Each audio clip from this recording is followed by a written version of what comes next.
आज हम बात कर रहे हैं उस महान शख्सियत की जिसने देश के इतिहास को बदल दिया और देश में दलितों के लिए ऐसा कानून बनाया कि दलित अपनी पहचान जो है वो पूरे भारत में करवा सके हैं। मैं बात कर रहा हूँ डॉक्टर B.R. अम्बेडकर की, जिन्होंने देश के पहले कानून मंत्री के रूप में दलितों के लिए वोट का अधिकार लेकर दिया। आज हम उनके जीवन के बारे में और उन्होंने जीवन में जो दलितों के लिए संघर्ष किया उसके बारे में बात करेंगे।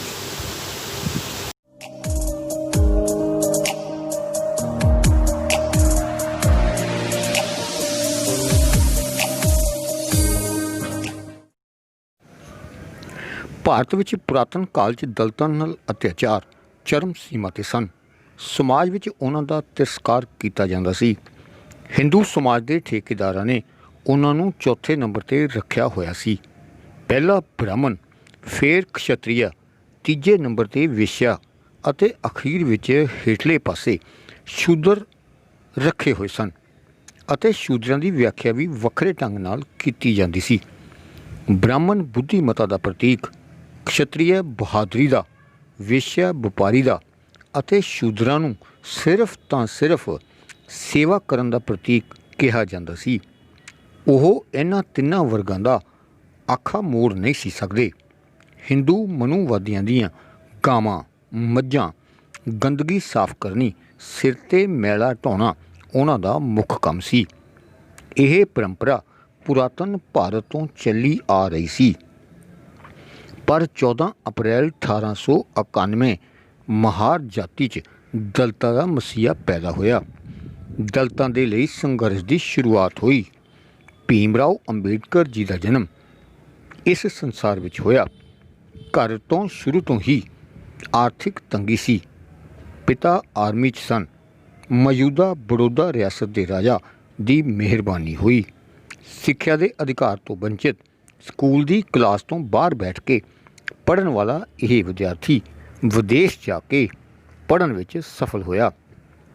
ਮੁੰਬਈ ਤੋਂ BA ਦੀ ਪੜ੍ਹਾਈ ਕੀਤੀ। ਅਮਰੀਕਾ ਦੇ Columbia, London school of economics ਅਤੇ ਜਰਮਨੀ ਵਿੱਚ ਪੜ੍ਹਾਈ ਕੀਤੀ। ਦੁਨੀਆ ਦੇ ਪੜ੍ਹੇ ਲਿਖੇ ਲੋਕਾਂ ਵਿੱਚ ਸ਼ੁਮਾਰ ਹੋਇਆ। ਵਾਪਸ ਭਾਰਤ ਆ ਕੇ ਦੇਖਿਆ ਤਾਂ ਦਲਿਤਾਂ ਲਈ ਕਾਨੂੰਨੀ ਲੜਾਈ ਲੜਨ ਦੀ ਸ਼ੁਰੂਆਤ ਕੀਤੀ।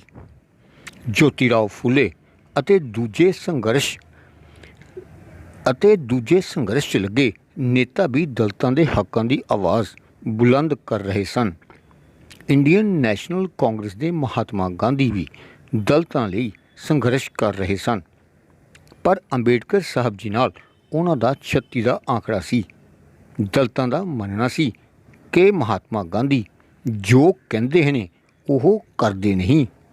ਉਹ ਦਲਿਤਾਂ ਲਈ ਵੱਖਰੇ ਤੌਰ 'ਤੇ ਅਧਿਕਾਰਾਂ ਦੀ ਸਿਫਾਰਿਸ਼ ਨਹੀਂ ਸੀ ਕਰਦੇ। 1935 'ਚ ਬਾਬਾ ਸਾਹਿਬ ਡਾਕਟਰ B.R. ਅੰਬੇਡਕਰ ਵੱਲੋਂ ਦਲਿਤਾਂ ਦੇ ਹੱਕਾਂ ਲਈ ਲੇਬਰ ਪਾਰਟੀ ਦਾ ਗਠਨ ਕੀਤਾ ਗਿਆ। ਪੂਰੇ ਦੇਸ਼ ਵਿੱਚ ਦਲਿਤ ਇਕੱਠੇ ਹੋਏ। 15 ਅਗਸਤ 1947 ਨੂੰ ਦੇਸ਼ ਆਜ਼ਾਦ ਹੋਇਆ।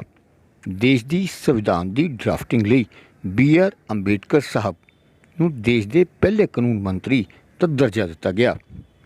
ਇਸ ਤੋਂ ਪਹਿਲਾਂ ਉਹ ਸੰਵਿਧਾਨ ਬਣਾਉਣ ਵਾਲੀ ਇੱਕ ਕਮੇਟੀ ਦੇ ਚੇਅਰਮੈਨ ਵੀ ਬਣੇ ਅਤੇ ਦਲਿਤਾਂ ਲਈ ਵੋਟ ਦਾ ਹੱਕ ਉਹਨਾਂ ਨੇ ਸੰਵਿਧਾਨ ਵਿੱਚ ਸ਼ਾਮਲ ਕਰਵਾਇਆ।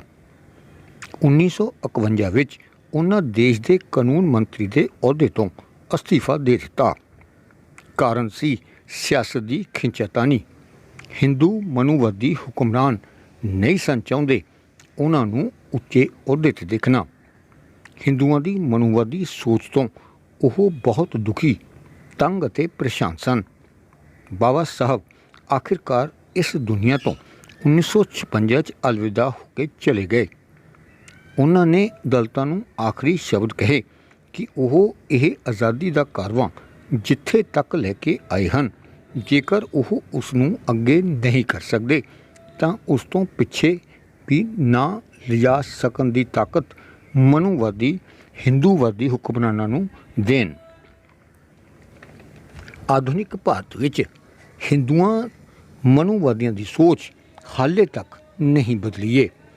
ਦਲਿਤਾਂ ਦਾ ਹਾਲੇ ਵੀ ਮੰਨਣਾ ਹੈ ਕਿ ਭਾਰਤ ਵਿੱਚ ਆਧੁਨਿਕ ਭਾਰਤ ਵਿੱਚ ਹਾਲੇ ਵੀ ਦਲਿਤਾਂ ਦੇ ਨਾਲ ਬਹੁਤ ਵਿਤਕਰਾ ਕੀਤਾ ਜਾਂਦਾ ਹੈ। ਬੇਸ਼ੱਕ SC/ST ਐਕਟ ਵੀ ਬਣ ਚੁੱਕੇ ਹਨ, ਪਰ ਹਾਲੇ ਵੀ ਇਹ ਵਿਤਕਰਾ ਜਾਰੀ ਹੈ। ਪਹਿਲਾਂ ਸਰੇਆਮ ਹੁੰਦਾ ਸੀ, ਹੁਣ ਇਹ ਵਿਤਕਰਾ ਲੁਕਾ ਛਿਪੀ ਕਰਕੇ ਜਾਰੀ ਹੈ। ਬੇਸ਼ੱਕ ਦਲਿਤ ਲੋਕ ਹੁਣ ਆਪਣੇ ਅਧਿਕਾਰਾਂ ਦੀ ਰੱਖਿਆ ਕਰਨਾ ਜਾਣਦੇ ਹਨ, ਪਰ ਮਹਾਤਮਾ ਗਾਂਧੀ ਦੇ ਖਿਆਲ ਹਾਲੇ ਵੀ ਹਿੰਦੂ ਮਨੂਵਾਦੀਆਂ ਦੀਆਂ ਸੋਚਾਂ ਵਿੱਚ ਬਿਰਾਜਮਾਨ ਨੇ। ਬ੍ਰਾਹਮਣਾਂ ਦੀ ਬੁੱਧੀਮਤਾ ਦੀ ਜਿਹੜੀ ਸੋਚ ਹਿੰਦੂ ਮਨੂਵਾਦੀਆਂ ਦੇ ਦਿਮਾਗਾਂ ਵਿੱਚ ਹੈ, ਉਹ ਹਾਲੇ ਵੀ ਚੱਲ ਰਹੀ ਹੈ। ਲੁਧਿਆਣਾ ਤੋਂ ਲੁਧਿਆਣਾ ਸਿਹਤ ਲਈ ਸੁਰਿੰਦਰ ਕੁਮਾਰ ਦੀ ਇਹ ਵਿਸ਼ੇਸ਼ ਰਿਪੋਰਟ।